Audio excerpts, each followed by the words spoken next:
So at that same time, as a Muslim, especially if you are someone who is visually Muslim, whether it be a male who's wearing a beard, whether it be a sister who's wearing hijab, obviously the people will know that you're Muslim. Your character is your da'wah. In that same way, when I was younger, I used to see many Muslims dressed in Islamic clothing going to the mosque. And some of them, you'd stop and you'd talk to them and they'd be the best of people. I remember there was one brother, every time we'd see him going to the mosque, he'd always stop and he'd always say hello to us. He knew that we were non-Muslims, but he was always very kind to us.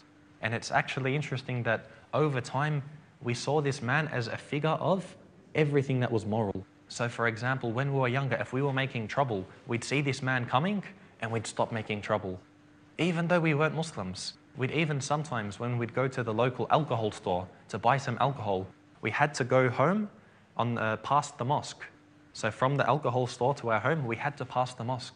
So we'd always try and go quickly past there in case this man saw us, because we had this fear in our hearts. We thought, if he sees us, what will we say?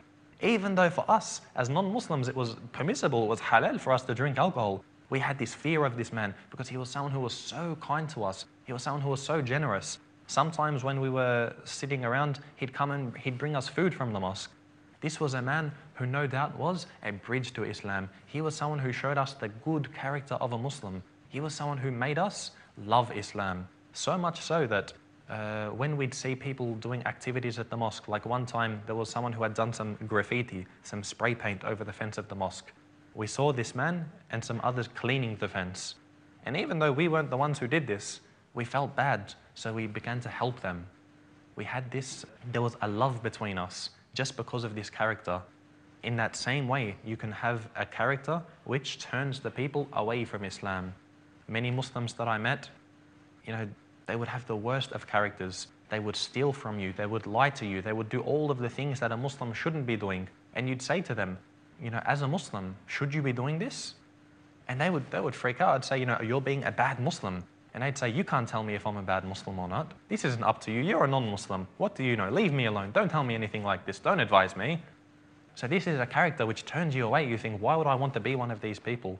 Because brothers and sisters, for those who do not know about Islam, and the majority of the people who are not Muslims, really, they have a very limited knowledge about Islam. All they know is yourself. You are the one who is there to convey the message. They don't have the books of hadith. They don't have the Quran to read. They don't have the seerah of the Prophet ﷺ. They don't have the stories of the companions. All they know about Islam is you and your character. And if your character is deficient, they will see Islam as deficient. Even though this is not doing justice to Islam.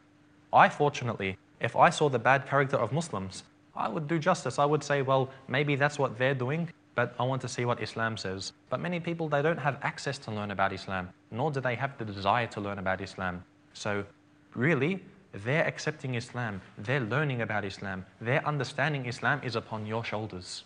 If you have a classmate who is a non-Muslim, you are the one. It's upon you to bring Islam to them. And could you imagine so many people you will meet each day and you have not told them anything about Islam? Imagine that there's one person in one of your lectures, in one of your classrooms, in any situation where you have in school, and you were sitting next to this person, and you knew this person, and you spoke to this person, and you never told them about Islam. On the day of resurrection, you might see this person being put into the hellfire, and they will be saying, you were the one. You knew me, you were Muslim, you had this message, and you didn't convey it to me.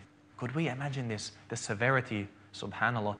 We want every person to embrace Islam. We want to spread this message from one corner of the globe to the other. We want to tell everyone about it, what we have. It's something which is not a secret. It's something which we're not hiding away. It's not a treasure that we don't want to share. Rather, this is a treasure that we do wish to share. And it's a treasure that if we were to give, it would only increase in its wealth. It would never diminish. So subhanAllah, this is a message that we have to spread. It's a message which when we spread it, it benefits us. So sometimes you might give a book to someone, give them a pamphlet, give them a CD, and all of these things were benefits. Like for myself, all of these things, I was given them and they benefited me. But ultimately, you can't leave it at that. Because you give someone a book, they might not read it. You give someone a CD, they might not listen to it. You give them a DVD, they might not watch it. So rather, what we're going to have to do is try as much as we can to give the da'wah from our own character.